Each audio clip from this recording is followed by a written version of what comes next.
Hello student, welcome back to our biology class. Students, अपन study कर रहे थे जेनेटिक्स के ऊपर, ठीक है। और जेनेटिक्स में कौन सा चैप्टर अपन स्टडी कर रहे थे? म्यूटेशन के बारे में, ठीक है। म्यूटेशन आखिर क्या होता है, उत्परिवर्तन क्या होता है, इस चीज पर अपन डिस्कस कर चुके हैं। कितने प्रकार का होता है, किस टाइप से होता है, एंड कौन कौन से म्यूटेशन कारक होते हैं जो उत्परिवर्तन को प्रभावित करते हैं, उनके बारे में भी अपन ने स्टडी की थी। नॉर्मली अपन ने जीनी म्यूटेशन एंड जो क्रोमोसोमल म्यूटेशन जो होता है अपना, उनके बारे में डिस्कस कर लिया था, ठीक है। मैं एक बार फिर से रिपीट कर रही हूँ, म्यूटेशन की अगर आपसे डेफिनेशन पूछी जाती है तो म्यूटेशन आखिर होता क्या है? जीव जो होता है उसकी जो जेनेटिक स्ट्रक्चर होती है उसके अंदर क्या होते हैं, अकस्मात कुछ चेंजेस आ जाते हैं, कुछ परिवर्तन हो जाते हैं जो अगली पीढ़ी में भी क्या हो जाते हैं, वंशागत होते हैं, जिनको अपन क्या बोलते हैं, उत्परिवर्तन बोलते हैं, ठीक है। तो वो अपना जो लास्ट के 2 वीडियो बनाए थे अपन ने, उनके अंदर आप देख लेना किस प्रकार जीनी म्यूटेशन होता है, किस प्रकार गुणसूत्रीय म्यूटेशन होता है, ठीक है। आज का जो अपना टॉपिक है स्टूडेंट, वो है अपना गुणसूत्रीय आनुवांशिक कूट के ऊपर, सॉरी। और आनुवांशिक कूट के ऊपर अगर अपन बात करें, आखिर आनुवांशिक कूट होते क्या हैं? तो स्टूडेंट, सबसे पहले मैं आपको एक बात बता देती हूँ। आपने आरएनए के बारे में जरूर सुना होगा, ठीक है। कितने प्रकार का होता है, mRNA, rRNA, tRNA, इनके बारे में भी आपने जरूर स्टडी किया होगा। तो होता क्या है कि जो अपना mRNA जो होता है, mRNA पर क्या पाया जाता है, न्यूक्लियोटाइडों की। वैसे तो आपको पता ही होगा अपना डीएनए जो होता है उसमें भी न्यूक्लियोटाइड पाए जाते हैं, नाइट्रोजन क्षारक प्रेजेंट होते हैं, ठीक है। mRNA के ऊपर न्यूक्लियोटाइड जो होते हैं, mRNA के ऊपर न्यूक्लियोटाइडों का एक अनुक्रम पाया जाता है जो क्या करता है, जो एमिनो अम्लों का विशिष्टीकरण करता है, ठीक है। एमिनो अम्लों का विशिष्टीकरण करता है, जिसको अपन क्या बोलते हैं, कोडोन बोलते हैं। अपने mRNA के ऊपर न्यूक्लियोटाइड प्रेजेंट होते हैं, न्यूक्लियोटाइड एक क्रम से प्रेजेंट होते हैं, और mRNA पर इन न्यूक्लियोटाइडों की संख्या व अनुक्रम क्या करते हैं, जो अपने एमिनो एसिड होते हैं उनका विशिष्टीकरण करने का कार्य करते हैं, जिनको अपन क्या बोलते हैं, जिनको कोडोन बोलते हैं। और जितने भी अपने कोडोन होते हैं ना, सारे के सारे कोडोन आप हमेशा याद रखना, समस्त कोडोन जो होते हैं वो 20 प्रकार के एमिनो अम्लों का विशिष्टीकरण करेंगे, जिन्हें अपन क्या बोलते हैं, उन्हें जो विशिष्टीकरण करते हैं 20 प्रकार के एमिनो अम्लों का, उन कोडोनों को अपन बोलते हैं आनुवांशिक कूट या फिर आनुवांशिक कोडोन। अब आगे अगर स्टूडेंट अपन बात करें, जो अपने आनुवांशिक कूट की खोज थी वो किसने की थी, इसकी डिस्कवरी पर अगर अपन बात करें तो आनुवांशिक कूट की खोज का श्रेय जाता है N.W. नीरेनबर्ग को, ठीक है। कौन था? M W Nirenberg. एवं दूसरा कौन था अपना, J.H. मेथाई, ठीक है।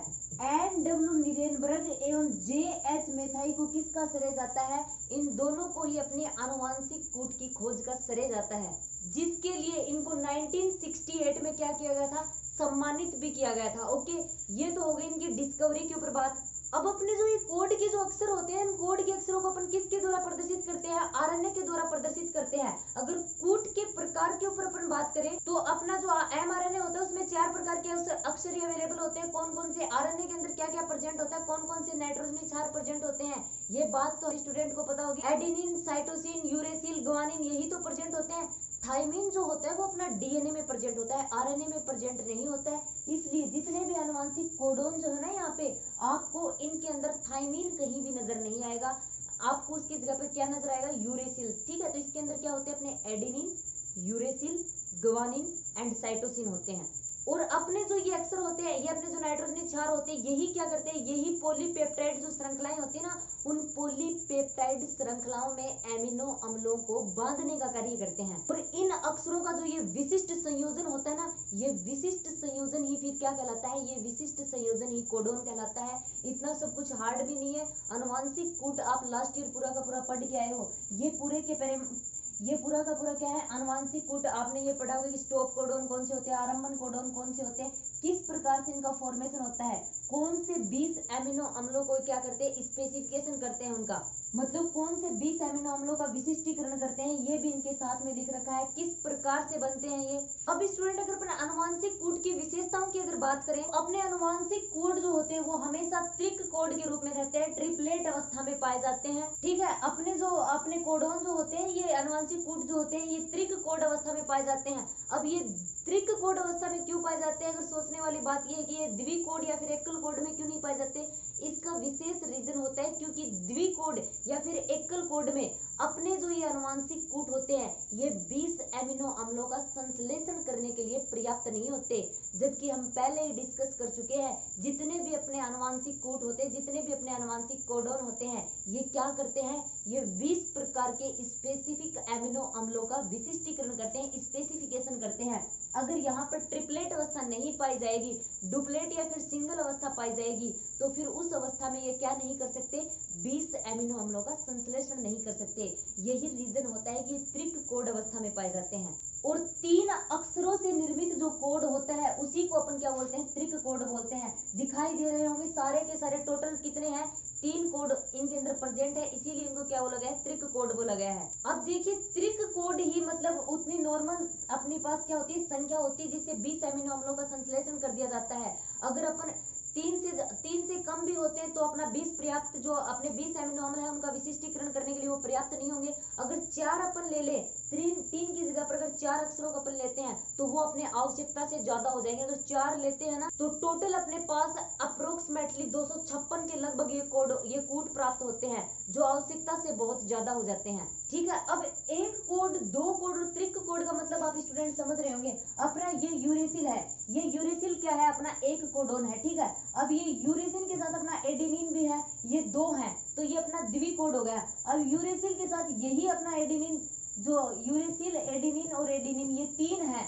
तो ये अपना इसके अंदर 3 अक्षर प्रेजेंट है, ये तो अपना क्या हो गया, त्रिक कोड हो गया। ठीक है, अब देखिए अगर ये 1 होता है तो अपने पास टोटल कितने कोड हो जाते हैं, टोटल अपने पास 4 कोड हो जाते हैं। अगर ये 2 अवस्था में होते हैं तो 4 × 4 तो 4 × 4 कितने हो गए, 16 हो गए।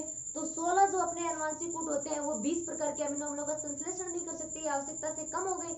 अगर 4 जो होता है वो अपन 3 बार मल्टीप्लाई करें तो फिर अपने पास में कितना आता है, 64 आता है। और 64 जो होते हैं उनके द्वारा 20 एमिनो अम्लों का संश्लेषण कर दिया जाता है। त्रिक कोड अवस्था में जो होती है वो इस प्रकार से होती है, अपनी 4 × 4 × 4, क्योंकि अपने 4 क्या होते हैं, 4 अपने पास अपने ये कोडोन होते हैं और टोटल कितने आ जाते हैं अपने को त्रिक कोड अवस्था में, टोटल के टोटल जो अपने पास अनुवांशिक कूट है ये 64 होते हैं। अब इनका फॉर्मेशन किस प्रकार से हुआ है, इनका फॉर्मेशन इस प्रकार से हुआ है, यू और अपना यहाँ पे भी क्या है, यू, ये अपने प्रथम क्षारक है, ये द्वितीयक क्षारक है और ये फिर तृतीयक क्षारक है। सेकंड मैं आपको सिर्फ एक रो बता देती हूँ, दूसरी आप समझ जाएंगे। यहाँ पे अपने पास में, ठीक है, यहाँ पे तीनों रो के अंदर यू था तो अपने पास में यू आ गया, फिर ये वाला यू, फिर यू, और फिर सेकंड जो है वो अपने पास में क्या था, यहाँ पे सी था तो यहाँ पे सी आ गया। अगर थर्ड अपन देखें तो यू, फिर से यहाँ पे अपने पास इस रो की बात कर रहे हैं तो यू, एंड तीसरे नंबर पर यहाँ पे अपने पास में क्या है, ए। ठीक है, अगर यहाँ पे अपन देखें तो ये वाला यू अपने पास यूरेसिल, यहाँ पे यूरेसिल, एंड यहाँ पे 4th नंबर पे अपने पास क्या है, ग्वानिन। तो इस प्रकार से ये क्या बन जाते हैं, अनुवांशिक कूट बनते हैं। अगर इसकी अपन बात करें तो यहाँ पे अपने पास में आता है यूरेसिल सबसे पहले, फिर सेकंड क्षारक अपन लिखते हैं सी, फिर थर्ड क्षारक अपन लिखते हैं। ठीक है, सबसे पहले आपको जब आप सामने बनाते हैं तो सबसे पहले अपने ये क्या आएंगे, प्रथम क्षारक आएंगे। ठीक है, और एक क्षारक से अपने पास 4 कोडोन आएंगे, ये अपने एमिनो एसिड होते हैं। ठीक है, ये समझते होंगे आप, leucine, isoleucine, valine, serine, proline, ये सारे के सारे क्या है, अपने एमिनो एसिड है। ठीक है, ये एमिनो एसिड है, ये एमिनो एसिड और ये कोड है। तो एक जो अपना यूएसिल है उसके 4 कोडोन दिखाए गए हैं। ठीक है, यहाँ से भी उसके 4 हो जाते हैं, यहाँ से भी उसके 4 हो जाते हैं और यहाँ से भी फिर क्या हो जाते हैं, 4 हो जाते हैं। तो सबसे पहले आपको प्रथम अक्षर लिखना है, फिर द्वितीयक क्षारक लिखना है, फिर उसके बाद में आपको तृतीयक क्षारक लिखना है। अब अगर इसी चीज को अपन इसमें देखें तो सबसे पहले अपना प्रथम क्षारक जो था वो यहाँ पे आया है, यहाँ पे अपना साइटोसिन है, सेकंड अपना यूरेसिल आया है और यहाँ पे भी अपना क्या है, यूरेसिल है। तो यहाँ पे क्या आ गया, यूरेसिल आ गया। अगर इसी प्रकार से यहाँ पे देखें तो अपना प्रथम क्षारक अपने पास साइटोसिन है, दूसरा क्षारक भी अपने पास साइटोसिन है और यहाँ पे अपने पास में क्या है, यूरेसिल है तो यूरेसिल आ गया। यहाँ पे अपने पास प्रथम क्षारक अपना साइटोसिन है, द्वितीय क्षारक अपने पास अपना साइटोसिन है, तृतीय क्षारक भी अपना यहाँ पे अपने पास में क्या है, साइटोसिन है। ठीक है, तो मतलब ये 64 के 64 अनुवांशिक कूट किस प्रकार से बनेंगे, सबसे पहले अपना प्रथम क्षारक अपन लिखेंगे, उसके बाद में अपने जो ये द्वितीय क्षारक है वो लिखेंगे और उसके बाद में तृतीय क्षारक। तो 3 क्षारक जब अपन लेके चलते हैं तो टोटल अपने पास कितने आ जाते हैं, 64 आ जाते हैं। और ये 20 प्रकार के एमिनो अम्लों का क्या करते हैं, विशिष्टीकरण करते हैं, स्पेसिफिकेशन करते हैं। अगर नेक्स्ट स्पेसिफिक विशेषता की अपन बात करें तो अपने जेनेटिक कोड जो होते हैं ना वो कोमा रहित होते हैं, इनके अंदर कोमा प्रेजेंट नहीं होता है, ठीक है, अल्प विराम रहित होते हैं ये। अब इसमें मेथियोनिन जो होता है, मेथियोनिन कौन सा है, ये वाला AUG, ठीक है, ये किसका करता है, मेथियोनिन एमिनो एसिड का विशिष्टीकरण करता है AUG। ये क्या है, ये अपना आरंभिक कोडोन है, प्रारंभिक कोडोन है, ठीक है। प्रारंभिक कोडोन कौन से होते हैं, स्टॉप कोडोन कौन से होते हैं, वो नोट्स जब मैं आपको दूंगी तो उसमें भी आपको लिखे हुए मिल जाएंगे, एंड लास्ट ईयर भी आप पढ़ के आए हो, ठीक है। ये अपना मेथियोनिन को जो स्पेसिफिकेशन करने वाला, विशिष्टीकरण करने वाला जो अपना आनुवांशिक कूट होता है AUG, ये क्या होता है, ये प्रारंभिक कोडोन होता है, या फिर इनिशिएशन कोडोन भी बोलते हैं अपन इसको। ये तो हो गया अपना प्रारंभिक कोडोन की बात। अगर स्टॉप कोडोन की बात करें तो स्टॉप कोडोन 3 होते हैं। स्टॉप कोडोन 3 कौन से होते हैं, मैंने यहाँ पे लिख भी रखा है, ये रहा UAA, UAG, और तीसरा जो होता है अपना UGA। ये 3 क्या होते हैं, ये 3 अपने स्टॉप कोडोन होते हैं। और आपने देखा होगा जो ये अपने नॉन स्टॉप कोडोन जो होते हैं ना, ये किसी भी प्रकार की, यहाँ पे किसी प्रकार की कोई क्या नहीं है, अपने एमिनो एसिड का विशिष्टीकरण नहीं करे। यहाँ पे ये टायरोसिन का कर रहा है, ये देख सारे के सामने क्या लिख रखा है, अपने लिख रखा है कि कौन से प्रकार के एमिनो एसिड का विशिष्टीकरण करते हैं। अब इन चारों के अंदर ये सेरीन लिख रखा है, मतलब ये चारों के चारों क्या करते हैं, सीरीन का स्पेसिफिकेशन करते हैं। ये इनके अंदर भी अपने जो चारों अपने आनुवांशिक कूट से इसका सिर्फ एक एमिनो एसिड का संश्लेषण लिख रखा है। इनके अंदर भी अपन ने ये लिख रखा है कि ये 4 इसका संश्लेषण करते हैं, ये 2 इसका संश्लेषण करते हैं एमिनो एसिड ल्यूसीन का, ठीक है। ये अर्जिनिन का अपना क्या करते हैं, विशिष्टीकरण या फिर स्पेसिफिकेशन करते हैं। लेकिन अपने जो स्टॉप कोडोन होते हैं, ये किसी भी प्रकार की एमिनो एसिड का क्या नहीं करते हैं, स्पेसिफिकेशन नहीं करते, विशिष्टीकरण नहीं करते हैं। इस वजह से इनको क्या बोला जाता है, इस वजह से इनको नॉनसेंस कोडोन्स भी बोला जाता है। और अपने जो ये आनुवांशिक कूट जो होते हैं ये हाशित भी होते हैं। किस प्रकार से, सजीव जो होते हैं, जो ऑर्गेनिज्म होते हैं, उनमें मतलब विभिन्न प्रकार की प्रोटीन का संश्लेषण कितने प्रकार के अमीनो अम्लों से होता है, 20 प्रकार के अमीनो अम्लों से हो जाता है, ठीक है।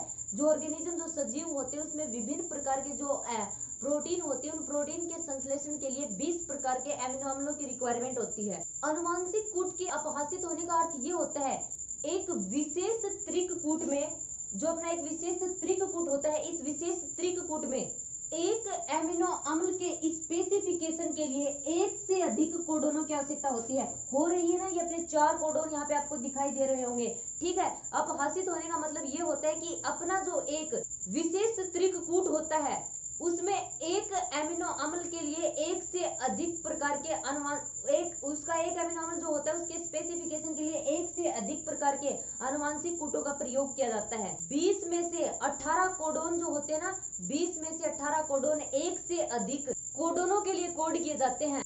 और अपने जो स्टूडेंट्स, ये जो आनुवांशिक कूट होते हैं ना, एक मोस्ट इंपोर्टेंट लाइन है, स्पेसिफिक कैरेक्टर इनका, ये सार्वत्रिक होते हैं। सार्वत्रिक होने से क्या मतलब है, अपना जो एक कोडोन होता है, एक स्पेसिफिक जो कोडोन होता है, वही कोडोन सभी जीवों में एक प्रकार के एमिनो अम्लों का संश्लेषण करेगा, ठीक है। एक कोडोन जो होता है वो उसी स्पेसिफिक एमिनो अम्लों का संश्लेषण करेगा जिनका वो करता है, चाहे फिर वो किसी भी ऑर्गेनिज्म के अंदर हो, ठीक है। जीवों के अंदर अलग अलग जीव जो होते हैं वो अलग अलग हो सकते हैं, लेकिन कोडोन के द्वारा जिस एमिनो अम्ल का स्पेसिफिकेशन किया जाता है वो एक ही होता है, ठीक है स्टूडेंट। तो ये था आनुवांशिक कूट जेनेटिक कोडोन के ऊपर अपन ने डिस्कस किया है। अपना जो नेक्स्ट वीडियो होगा उसमें अपन डिस्कस करेंगे मानव जीनोम परियोजना। आखिर मानव जीनोम परियोजना क्या होती है।